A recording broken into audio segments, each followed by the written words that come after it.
పార్టీలో ఉన్నప్పుడు మీరేమో యాక్షన్ చేశారా? మీరేమైనా యాక్షన్ చేశారా? మల్లాపూర్లోనే చేసిన. ఏం చేశారు? అది టెలిఫోన్ ఎక్స్చేంజ్ అది పేల్చడం. ఎవరెవరు మీరు? మేము ఇంకా కొంతమంది యూత్ మల్లాపూర్ది కానీ భూతిపురం కానీ భూతిపురం కాడ కానీ ఇట్లాంటి. మీరు చాలా ఎన్కౌంటర్లు తప్పించుకున్నారు కదా, ఒక చెప్పండి ఒక ఎన్కౌంటర్ గురించి మీకు బాగా గుర్తుండిపోయిన ఎన్కౌంటర్. బాగా గుర్తుండిపోయిన ఎన్కౌంటర్ అంటే నేరల్లది పెద్ద ఎన్కౌంటర్. నేరల్లే. ఎంతమంది చనిపోయారు అందులో? నలుగురు చనిపోయారు. ఏం జరిగిందమ్మా రోజు? ఎవరెవరు ఉన్నారు అక్కడ?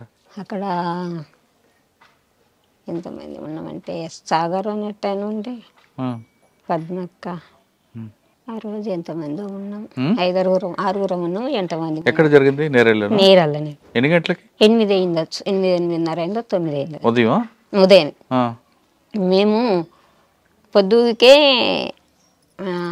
ఊరలను పిలిపించుకున్నాం, మాట్లాడినాం.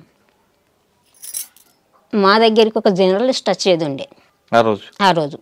జర్నలిస్ట్ వచ్చేది ఉంటే నేనే అక్కడికి పోయినా. బడికాడికి వస్తాడని అంటే నేను అక్కడికి పోయినా. చాలాసేపు ఉన్నా, గంట సేపు అంటే పొద్దుకి 6 గంటలకు ఆయన వస్తాడని అంటే 6-7 గంటల దాకా అక్కడ ఉండి వెళ్ళొచ్చిన.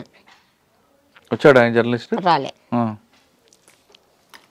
ఆయన పేరు శంకర్ అని జర్నలిస్ట్ ఉండే. అయితే ఆయన రాలేడు. 6 నుంచి 7 దాకా ఉన్నా ఊరు లోపల, రాలేడు. పొద్దుకి ఊరలను పిలిపించుకున్నాం, మాట్లాడినాం. మాట్లాడి తెల్లవారుజామున పొద్దుకి అన్నం వండిపించుకున్నాం. అందరం పొద్దుగాల గుట్టెక్కినాం, నీళ్ళు తీసుకొని తిన్నాం. ప్రొద్దున్నే తిని పడుకున్నాం. సెంట్రీ డ్యూటీ నాదే ఉండే. నేనే సెంట్రీ చేసిన. మళ్ళీ తర్వాత నా సెంట్రీ అయిపోయిన తర్వాత ఇంకొక ఆయనది సెంట్రీ ఉండే.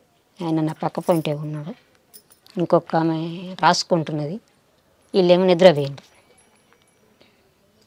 లక్ష్మణ్ సెంట్రీ డ్యూటీ నీదే ఎక్కువ అని చెప్పాను. ఇక అన్నమల్ల ఆయన సెంట్రీ ఎక్కిండు. ఆయన సెంట్రీ ఎక్కిన వల్ల ఈమె లేచింది, ఇంకొక ఆమె లేచి బయటకు పోయి వచ్చింది. ఆమె ఏదో టాబ్లెట్ వేసుకొని అక్క 600 బయటకు పోదాన్ని రానంటే గిట్లా బయటకు వచ్చినాం. వచ్చినప్పుడు ఏమీ లేదు అసలు. వచ్చి కూర్చుండి మళ్ళీ రాసుకుంటున్నాం. మేమిద్దరమే రాసుకుంటున్నాం.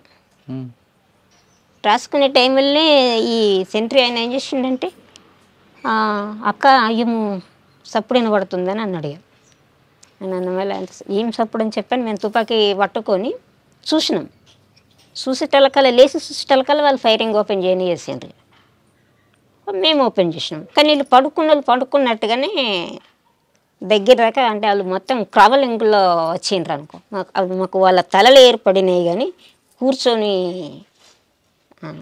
ఎట్లా అంగి ఉండి గిట్లా వచ్చినట్టుగా లేదు. దగ్గర దాకా వచ్చేదాకా ఏర్పడలేదు. అంతకంటే ముందే ఒక ఆయన అక్క వచ్చిండు. వచ్చిన ఆయన తోటి మాట్లాడినాం, పంపించినాం. ఆయన వేయిండు. పోలీసు వాళ్ళు వచ్చిండ్రు. వీళ్ళు మంచి నిద్రలో అయిపోయినరు. మేమేమో తెలతోటి ఉన్నాం. ఇవాళ పటాపట్ 3 దిశల నుంచి ఓపెన్ చేసిండ్రు. మేము తెలతోటే ఉన్నాం కనుక మేము ఓపెన్ చేసినాం. అప్పుడు మేము ఓపెన్ చేసి కొట్టుకుంటా మేము వచ్చినాం. ఇక మేము బయటకు వెళ్ళిపోయినాం. ఇక లోపల వాళ్ళు పండుకున్నట్టుగానే చనిపోయినారు. అయ్యో, అట్లా అన్నట్టు. బాధ అనిపించదా? బాధపడ్డారా? అనిపించుడేనే. మరి ఎక్కడ కలుసుకున్నారు మీ అందరూ? మరి ఎన్కౌంటర్ అయినప్పుడు పలాని ప్లేస్లో కలుసుకోవాలనేది ఉంటుంది. ఏపీటీ ఉంటుంది. ఇక వాళ్ళిద్దరు ఒక కై అయినరు. మళ్ళీ నేను ఒకదాన్ని ఒక కై అయినా. నేను ఒంటరిగా అయిపోయినా. వాళ్ళు ఇద్దరు ఒక కై అయిపోయినరు. పొద్దున్న దాకా చుట్టూ పోలీసు వాళ్ళు. ఇక నేరల్లో చుట్టూ పోలీసు వాళ్ళు. ఇక ఎక్కడ కూడా మనం గుట్ట దిగ రాకుంటున్నది పోలీసు వాళ్ళు. ఆ టైంలో ఇక పొద్దున్న దాకా ఈ టైం నుంచి మొదలు పెడితే పొద్దుగుకే దాకా పోలీసు వాళ్ళే ఉన్నారు. గుట్ట దిగరాలేదు, కిందికి రాలేదు. గుట్ట మీద ఉన్నారు. గుట్ట మీద ఉన్నాను. మరి పోలీసు చూడలేదు గుట్ట మీద? లేదు. అంటే ఇంకో దాని మీదకైనా ఉన్నాం కానీ ఇక మొత్తం నేరల్ల అడవి పెద్దదే కదా. ఇక ఎటు పక్క పోయి దిగి చూద్దామన్నా కానీ పోలీసు వాళ్ళే ఉన్నారు. ఇక మొత్తం రౌండ్ ఉన్నారు. ఇక ఎటు దిగరాలేదు. పూర్తిగా పొద్దు గూకేదాకా దిగలే ఇక. ఉమ్. ఆ రోజు నీళ్లు లేవు, ఏమీ లేవు ఇక. మళ్ళీ పైరింగులకి వెళ్తే పైరింగులో దూపు అవుతుంది కూడా, నోరైపోతుంది కూడా. కానీ ఆ రోజు అయితే ఎట్లంటే ఈ కాళ్ళ మధ్యలో నుంచి, ఏళ్ళ మధ్యలో నుంచి, చెవుల మధ్యలో నుంచి ఇట్లా వెళ్ళిపోయినాయి, కానీ మనకెందుకు ఇక పూర్తిగా దాకలేవు అనుకో. ఇక కొంచెం కొంచెం ముక్కలు ముక్కలు దాకినాయి ఇట్లా కాళ్ళకు. ఎలా పరిగెట్టావు మా గుట్టల్లోంచి? ఎలా పరిగెత్తావనంటే అప్పుడు ఏమనిపించేది, ఆ. అప్పుడు ఏది అనిపించేది. పైరింగులో ఉండడం ఏమనిపించేది, పైరింగులకి వెళ్ళడం ఏమనిపించేది, అప్పుడు ఏమనిపించేది. ఉమ్. పరిగెత్తడం అంటే చాలా పరిగెత్తుతాము, కొట్టుతాము, వెళ్తాం కదా. ఉమ్. ఇట్లా మనకు అది శిక్షణ ఉంటుంది కనుక మనం ఫస్ట్ దెబ్బ కొట్టి తర్వాత వెళ్ళాలి. మనం ఎంత ఉరికితే వాళ్ళు మన ఎంబడవాడు ఉరికి రారు, ఉరికేస్తారు కదా. అచ్చా, ముందు ఫైర్ చేసి కాసేపు ముందుకు వెళ్తాం. కాసేపు ముందుకు అట్లా అన్నట్టు. ఇక కొంచెం మనుషులు వాళ్ళు కాంట్రాక్ట్ ఫైరింగ్ ఆఫ్ చేసి ఉండడమే ఇక. సాధారణంగా సెంట్రీ అంటే ఏం చేస్తారు మీరు? సెంట్రీ అంటే ప్రొద్దున 2 గంటలు నిలబడి ఉండాలి ఇక మొత్తం. అంటే చుట్టూ చూడాలా? ఆ చుట్టూ చూడాలి, చుట్టూ చూడాలి. ఆ సెంట్రీ వేయడం కూడా నేర్పుతారు మన కళ్ళను ఎట్లా దింపాలా, కిందికి ఎట్లా దింపాలా, మీదికి ఎట్లా దింపాలి అనేది అది కూడా ట్రైనింగ్ ఇస్తారు. చెప్తారు కళ్ళు కండ్లని ఇట్లా ఇక ఇట్లా ఉండాలి ఇక ఇట్లా మొత్తం ఇట్లా మొత్తం ఇక కండ్లు దింపుడు కూడా ఉంటుంది అందులో ట్రైనింగ్లో. మన కంటి చూపు కూడా అట్లా ఉండాలి అనేది చెప్తారు. అంటే కళ్ళే తిప్పాలి, కళ్ళే చెప్పాలి, కళ్ళు మొత్తం ఇక కిందికి మీదికి వెళ్ళి ఇట్లా తిరగాలి రౌండ్ అట్లా. ఇవి ఎవరైనా మనకి శత్రువు కనబడ్డారు అప్పుడు ఎలా చెప్పాలి వాళ్ళకి?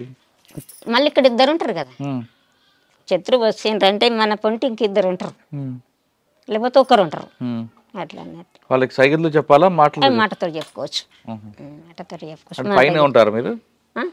పైన ఉంటారా?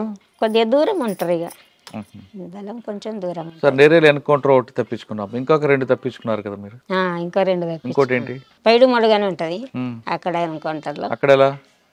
ఇందాక జరిగిన ఎన్కౌంటర్ లో ఎవరు సమాచారం ఇచ్చారు పోలీసులు మీరు అక్కడ ఉన్నారని? అది సమాచారం ఎవరు ఇచ్చిండ్రు అనేది కూడా నాకు తెలియదు. తర్వాత ఏంటంటే ఈ జర్నలిస్ట్ అయినట్టయిననే పోలీసు వాళ్ళు మళ్ళీ జాడకు లేకుండా పంపించారు. ఆయన పత్రిక లేకుండా హైదరాబాద్ పంపించేసిండ్రు, అడ్రస్ లేకుండా.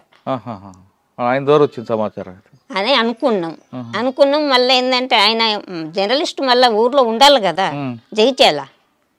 ఆయన లేడు అక్కడిగా, అక్కడ కాదు హైదరాబాద్లో లేడుగా. ఎక్కడున్నది అనేది పత్తనే దొరకలేదు. మళ్ళీ నేను ఇంటికి వచ్చిన తర్వాత కూడా అడిగారు పోలీసు వాళ్ళు, మీకు శంకర్ మీద మీకు డౌట్ ఉంది కదా అని అడిగాను. ఎవరు అడిగారు? ఇక్కడ డిఎస్పీ అడిగాను.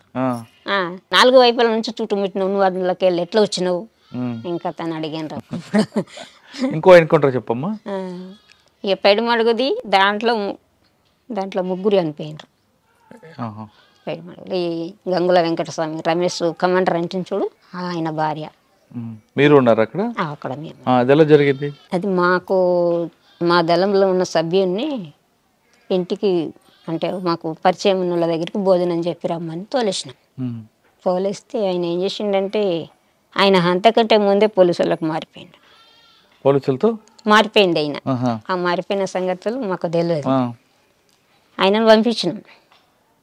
ఆయనను పంపిస్తే ఆయన ఏం చేసిండంటే ఆ భోజనం కడుకు పోవాలా డైరెక్ట్గా బస్ ఎక్కి కొరట్ల వేయండు.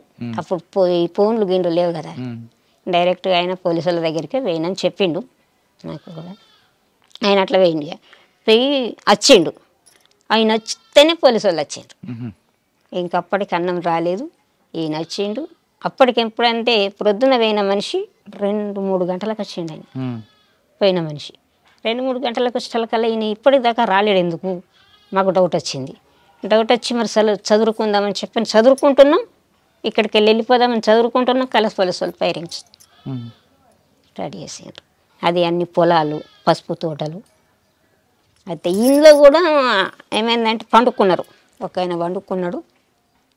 ఈమె మాతో వచ్చింది ఫైరింగ్లో, వెంకటస్వామి భార్య. మేము ఇట్లా బయటకు వెళ్ళినాం, కానీ ఆమెకు మాకు ఆమె అక్కడుండి ఫైరింగ్ చేసింది, నేను ఇక్కడుండి ఫైరింగ్ చేసిన. నాకు ఇటుకి పసుపు తోట ఉన్నది, నేను తోటలోకి వెళ్ళిన, నాకు దాకలేదు దెబ్బ, ఆమెకు దాకింది. అయ్యో, నా పక్క పొంటే ఉన్నది, ఆమెకు తోట దాకింది, ఆమె చనిపోయింది. నేనేం పసుపు తోటలో నుంచి బయట చేసుకుంటా నేను బయట అట్లా. మళ్ళీ మేమందరం కలిసినాం.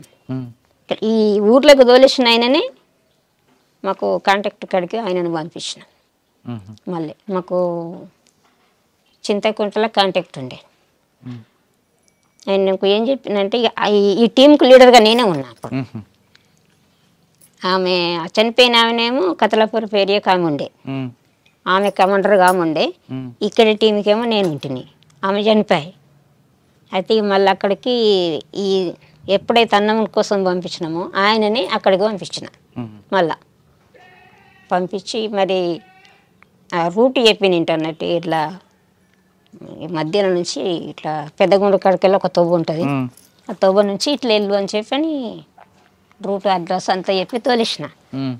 ఆయన అటు పోలే చక్కగా మెట్టిపల్లి పోయి మళ్ళా ఆయన మెట్టిపల్లి పోయి మెట్టిపల్లి కాడ బస్ ఎక్కి బండి ఎక్కి మళ్ళీ అక్కడికి పోయి అక్కడ మళ్ళీ హరిదళం అని ఉండి మళ్ళీ ఆయన మేము కలిసినాం. ఇక ఇంకొక ఎన్కౌంటర్లో ఇంకొక ఎన్కౌంటర్ ఇక అది మధ్యమల్లి ఎన్కౌంటర్. ఇది పెద్ద మడుగు, అది మధ్య మడుగు, ఇది పైడు మడుగు. పైడి మడుగు ఈ కోరట్ల మండలంలో పైడు మడుగు. ఇక్కడ ఇది అక్కడ మధ్య మడుగు ఎక్కడ? అటుకే మధ్యమల్లు అది రాజన్న సిరిసిల్ల. అక్కడ ఎలా జరిగింది? 70 మంది ఉంటాము అప్పుడు. పెద్ద కాన్ఫరెన్స్ అది. పై కమిటీ వాళ్ళు ఉన్నారు, స్టేట్ లెవెల్లో అందరూ ఉన్నారు అప్పుడు. బాగా పెద్దది అది. అది పెద్దదైతే పొద్దుకి పండుకున్నాం. ఆ రోజు అంత ఉన్నాము. ఒకరోజు జెండా ఆవిష్కరణ చేసినాము, జెండా ఎగిరేసినాం, అక్కడ స్తూపం కట్టినాం, జెండా కట్టినాం, అన్నీ మంచిగానే చేసినాం. అక్కడ అప్పుడే నన్ను ప్రమోట్ చేసిండ్రు అందులో. మీకా? ప్రమోషన్ చేసి ఎల్జిఎస్ కమాండర్గా ప్రమోట్ చేసిండ్రు. నన్ను పైలట్ టీంలో పెట్టిండ్రు.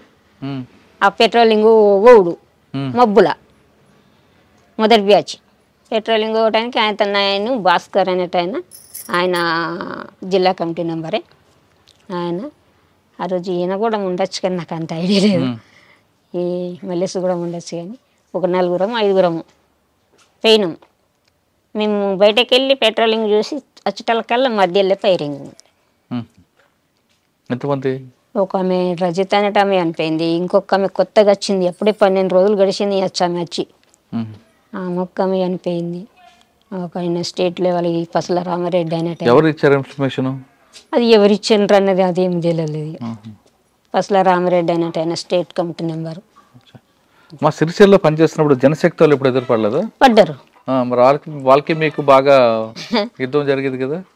ఫస్ట్లా అంటే అట్లా ఉండేది కానీ తర్వాత వాళ్ళు ఏమనలేరు. ఇక అలా తగ్గిపోయింది కూడా. మళ్ళీ సిరిసిల్ల ఆ ఏరియాలో తిరుగుతున్నప్పుడు పోలీసులు ఎవరు ఎక్కువ మీకు బాగా గుర్తుండిపోయిన పోలీసు చెప్పండి? బాగా గుర్తున్న పోలీసు వాళ్ళు అంటే నాకేం తెలియదు. అది ఎంతకాలం ఉండవు మా పార్టీలో? పార్టీలో ఇక నేను పూర్తిగా పోయిందైతే ఇప్పుడు మళ్ళా మధ్యలో అంటే ఫస్ట్ చిన్నప్పుడు కాకుండా మళ్ళా పోయిందైతే 98లో పోతే 2003లో 5 సంవత్సరాలు. 5 సంవత్సరాలు పార్టీలు ఉన్నారు. ఎక్కడెక్కడ తిరిగారు? ఇక నాకు ఇచ్చింది ఇదే ఏరియా. ఇక నాది ఇబ్రహీంపట్నం నుంచి ఇక్కడ నుంచి మొదలుకుంటే ధర్మపురి ఏరియా దాకా. ఇక నాకు అప్పుడు సలీం దళం అని ఒకటి ఉండేది, గుర్తు ఎదురుపడిందా? ఎక్కడిది? మాకు ఇక్కడ జనశక్తి లేదు. మాకు ఈ రోడ్ ఇవతల మాకు జనశక్తి అనేది లేదు. అటు సిరిసిల్ల ఏరియాకై ఉన్నది కానీ మాకెళ్ళి ఎప్పుడు జనశక్తి పార్టీ అనేది లేదు, అసలే లేదు. అప్పుడు మీరు పార్టీలో ఉండి 5 సంవత్సరాలు ప్రజల కోసం ఏం చేశారు? నిరంతరం ఏంటంటే మేము ఈ కూలీలు పెరగటానికి కోసం, నేను ఇక్కడ ఏరియాగా ఉన్నప్పుడైతే కూలీలు పెంచుకోవడం కోసం, జీతాలు పెరగడానికి కోసం. జీతంలో ఎప్పుడు వలస వచ్చిన వాళ్ళు కూడా చాలామంది ఉందరు. ఆ గంగోతలకి వెళ్ళి అక్కడికి వెళ్ళి ఇక్కడికి వెళ్ళి వచ్చి జీతాలు ఉందరు. ఇక్కడ వాళ్ళకు ఏదన్నా పాము గరిచినా ఏదన్నా ప్రమాదం జరిగినా రైతు కట్టియాలని రైతు మీద మాట్లాడుతుంటిమి. తర్వాత ఈ పసుపు కానీ పంట గిట్టుబాటు ధరల మీద వాళ్ళను పిలిపించి, రైతులను పిలిపించి వాళ్ళను ర్యాలీకి పంపించి, ధర్నాకు పంపించి మేము వెనకాల ఉండేటోళ్ళం. వాళ్ళ చైతన్యం తీసుకొచ్చారు. అదే వాళ్ళను ముందుకు పంపించి మేము వెనకాల ఉండి నడిపించేటోళ్ళము. తర్వాత ఈ మామిండ్లు తోటలు ఇవన్నీ భూస్వాముల తోటలలో మామిడికాయలు దింపిపిచ్చుడు, పంచిపిచ్చుడు, అందరు ఎంపుకోమనుడు, అట్లా చేసాడు అన్నట్టు. మరి అంత నిర్బంధం మధ్యన ఎలా ఉన్నారమ్మా మీరు? నిర్బంధం ఎక్కువ ఉంది కదా. నాకు ఏమీ అనిపించేది. మాకు కోనపూర్ ఫైరింగ్ ఒకటి పెద్ద ఫైరింగ్ అయింది. కోనపూర్ ఫైరింగ్లో నేను ఆరోగ్యమే సరిగ్గా లేను. నాకు బయటకు వెళ్ళాలంటేనే నాకు ఒక మనిషి ఎంబడి ఉండాలి. ఫైరింగ్ జరుగుతుంటే నాకు ఆ ఫైరింగ్లో పోవాలన్నట్టు అనిపిస్తున్నది.